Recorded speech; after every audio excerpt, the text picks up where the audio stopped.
Itong mga books na to ay sobrang old na. Pero series by series ata. O, tingnan nyo. 1, 2, 3, 4, tapos hanggang 19. And then 1768 pa itong mga to. And then may isa dito, ayun o, 1901 to 1922.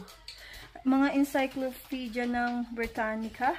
And then ito pa isa, meron pa rito. Isa madami pa. Ito naman, 1988. See? Pinanganak na ako na itong 1988. Tapos, etong isa 1768 din. So, ito yung mga lumang libro. Dumating ako dito 2009.